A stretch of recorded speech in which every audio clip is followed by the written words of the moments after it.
They get a rare glimpse into the inside of our home. And Jen's actually got a pot of chili going right there, which is awesome. It's smelling up the house. And Dylan's going to take some of that before he leaves tonight. For eating that on the road, Dylan? Or? Oh, yeah, absolutely. Yeah. So this is for right now, my muzzleloader cleaning station. And what I've developed over the years, I muzzleloader hunt a lot. And this is going back to the 90s. I can honestly say I haven't had a misfire on a deer with a muzzleloader. It's because I'm pretty fanatical about how I clean the muzzleloader, but I don't overdo it. I develop steps that I think work, and they work based on accuracy. And so I'm not looking for shooting a muzzleloader out to 300 yards. So there are specialty muzzleloaders that do that. I don't like using the 150 grains of powder. I'm more at 100 grains. And so I love hunting late season food sources. Dylan and I are going right now. There's still been a little bit of rut left. So in about a half hour after we shoot this video, we're going to be going out hunting a bow tie funnel between two bedding areas. There's ag field on one side and then thick brush all the way down. And so it's in that movement where we could still get some rutting for bucks that are going between bedding areas. But at the same time, these deer are moving up and out of the hollow to go to a food source, be in that ag field. And we're hunting in a corner. I'm actually hunting for LL Beams, a big buck. He's a 6-year-old. And really hunting, he's my #1 buck. But at this time of year, you could have some monster coming by too. So muzzleloader brings up a lot of options. Instead of shotgun, I use my muzzleloader. Instead of rifle in Wisconsin, I use my muzzleloader. And it's a lot of fun. I like shooting it. And it's not fun if you have to clean it so much that you can't enjoy it. So as someone that shoots 25 to 30 times a year, 35 times even, their muzzleloader, then this is what's worked for me. And outside of that deep cleaning before the season, at the end of the season, then this is how I actually take care of my muzzleloader in between. And I know some of you are going to say out there that are purists, muzzleloader purists, that you should be using different powder, you should be using cleaner burning powder, but I want the gun to go off and I want to count on it, the level of accuracy that I count on. And we set our guns in at 150 yards, and our guns are capable of a 2 to 3 inch group at 150 yards, and that's what we shoot. And 200 yards, that puts it into a really nice grouping. And I've shot deer with my muzzleloader out 254 yards, 190 some yards, but you have to know your trajectory. For example, this gun right here with 100 grains of 777 Pyrodex and a 250 grain Sabot. We use the T-Easy bullets because I want them to go down the barrel well. Might sacrifice a little accuracy, but our accuracy is pretty darn good. With that trajectory, if it's sighted in for about 1 inch high at 50, puts it at dead on at 100, that puts it at about 5.5 inches to 6 inches low at 150, and that means we're going to be about 15, 16 inches low at 200. And when you go out to 250, we're at like 32 inches low. Just think about that drop overall. So if you have a deer out there at 205, 210, you better know how far that's going to drop. Your guesstimate better be on, and you better make a good shot. So I'm not saying that trajectory or that distance is for everybody, but if you know your gun and you shoot a lot like we do, then that's what you can count on. We went up to Saskatchewan on a dream hunt with our muzzleloaders, and Jen shot a really nice buck up there at 100 yards. She felt very confident and put a perfect shot on. And we felt confident in front of the guides. They wanted us to shoot our muzzleloaders, so they wanted to check up on us. And we felt pretty good with our grouping at 100 yards. And I know the guides did too. And it's all based on what we're doing here. I've already shot this muzzleloader right here after being completely clean. I've shot this muzzleloader about 5 times, maybe 6 times.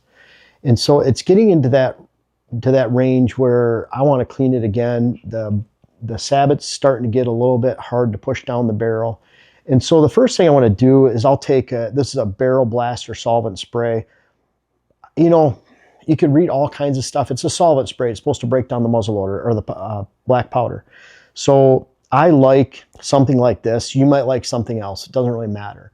I used to use this. It was a bore cleaner, T17 black powder bore solvent. I've used that. It's almost empty because I've gone through that whole thing and then some. So when I have a dirty barrel like this, I want to get everything loosened up. So I'm going to take this right here, and I'm just going to soak this patch a little bit. And then I'm going to push that patch down so it's putting a nice wet patch down through the barrel. And that's going to go all the way down. And I'm going to take this all the way back out. And I can feel there's some stuff in there. You can even see that black right there. It's going to be a lot of fouling on that. And that's because of the 777. I could use something cleaner. But what I found with that 777 is there's a reason you have to use a breech plug that has a greater size diameter hole to allow a greater flash through on a 209 primer through a powder like Blackhorn 209. I love that powder. But I'm always looking at like lowest hole in the bucket. If I'm on a hunt somewhere, I don't have time to do this or I can't. It's wet out, it's fouling, the breech plug gets a little bit closed up, then I want to make sure the gun goes off. That's the most important thing. So if I can accept the accuracy of knowing that that gun's going to go off, and I started using the 777 pellets. There was a friend of mine at the shooting range, and this is going back at least 10 years. I had the 209 primer, or the 209 Blackhorn, which is great powder. I'm not saying it's not. But my breech plug was dirty enough to where I got a misfire on the range. Never had one on a deer. I got a misfire in the range where literally the sabot hit like 70, 80 yards out on the dirt and just rolled and sat there. It was like a hardly shot. Didn't like it. And so tried it again. Not a good result. And so he said, hey, try these 777s. I'm like, yeah, I'm willing to try anything right now. Bang. Went right off. You don't need as much flash powder to get it to go off. A friend of mine, Carl, we were hunting down in Ohio, muzzleloader together probably 15 years ago. Maybe 12 years ago, right around there. And a giant came down. It was this big, this high. And he shot 4 209 primers at that buck while it stood there, a 180 plus buck. And the gun never went off. His breech plug was foul. He was using Blackhorn 209. And again, I'm not saying that's a bad powder. But for someone that wants to make sure it goes off, and they might have a little bit suspect barrel or breech plug because they've had a long hunting season and they're not taking care of it, rightfully like they should, then that's why I use this. And again, we like the level of accuracy that we're getting. We're happy with that. So I'm putting that wet patch down there, and then I don't want to mess the barrel up too much. And so I'm not really going hog wild crazy on using a brush, on a wire brush. But I want anything that's stubborn to be removed and loosened. So I'm going to take this wire brush, I'm going to go down, and again, this is after 5-6 shots. I'm going all the way to the bottom, and then I'll bring this back out, and you can see it gets a little difficult going back. I'm going to do this maybe 2 to 3 times, and that second time up is a little bit better. So I'm going to take this off. I'll put my patch plug back on, and I'll put some patches through here.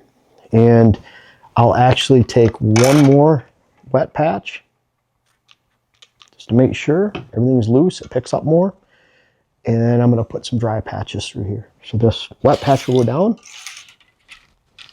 get it all the way down, pull it all the way back up. See how black it is? Probably even more black than it was before. And then I'll start using dry patches through here. And I don't care if it takes 10, 15, or 20. I want the patch starting to come out pretty clean. So I'll work on this until it does.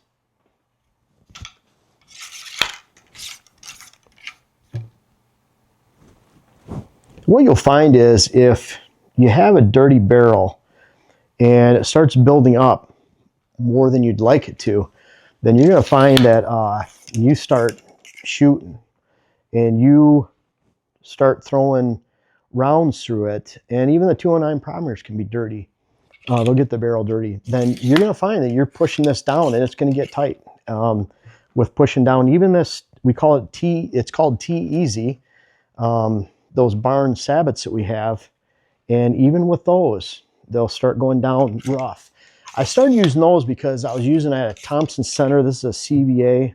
I like the CVA Acuras, and I would start using those, and the TC Shockwave in a Thompson Center would get super, super tight, and I didn't like it. And so then I'd start using the power belts, and at that time they were a lot more loose in the barrel. They went in really easy, but then that affected accuracy greatly. So I want the sabot to fit right, go in, and you can see right there how much less fouling is there. And I think what I'm going to do, it's not a bad thing. I'll use a little bit more solvent and Not that it really matters, but this has a nice citrus smell.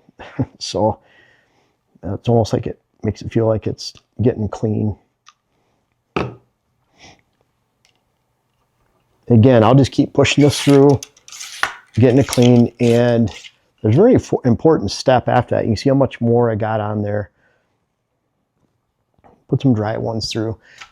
These 50 caliber muzzleloader patches, these round patches. Don't get the square ones. I'll show you, we went last year and I still have a few. These bags last forever, it's so cheap. These are the muzzleloader cleaning patches, and they're just these big square patches. And these will get stuck in your barrel just about. They're really hard to get in and out. It's a full patch as opposed to, you can see the size difference from these circles that we're using for cleaning. So patches are cheap, pays to keep it clean. And again, you'll thank yourself when you're on their 4th, 5th shot, because what I find is I'll shoot this on the first shot. We sight it for that in. And we want to make sure that that first shot is going to be on. I don't want to waste one just to waste one. We used to do that. I'd shoot the first one because then it'd foul off the barrel a little bit, and then you'd have shots 2 through 5 is what I'd hunt on. And now we're doing it to where we believe in that first shot. Keep cleaning this till it comes out nice and clean, and then I'll show you the next step. And you can see that progression right here. It's not like you're going to put it down and there's going to be totally clean and then or really dirty and it just goes totally clean. It's a progression. You can see all the way around like that. You see this last one hardly has any black powder on it, and a couple more and we'll be all good. Now, with that fluid that I've pushed down there, then there's going to be fluid in the breech plug, and I don't like that. So one thing I got to point out, I always do this with my scope cover on. I don't want any solvents getting on the scope. This is a nice Razor HD. It's a 2-10 by 40. It's a perfect muzzleloader scope. They now have a 3-15 by 40, and a really nice one. We'll put on one of our other muzzleloaders too.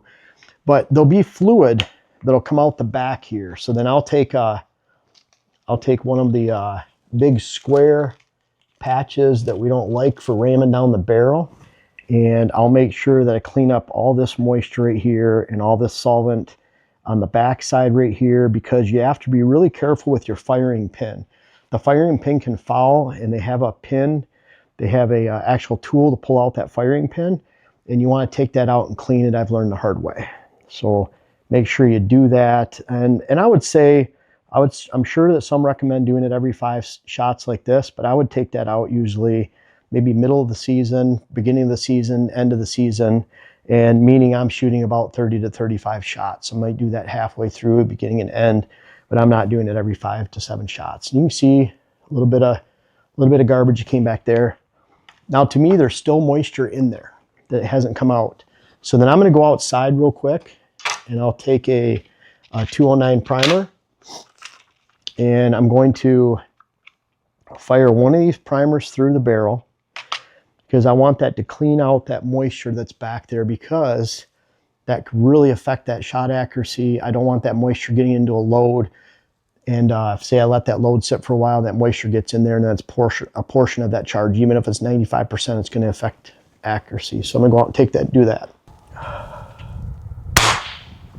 So the spot we're going tonight, and spots I've been hunting lately, are a really thick area. So we're going to go up and take one shot with this. I want to see where it's at for sure.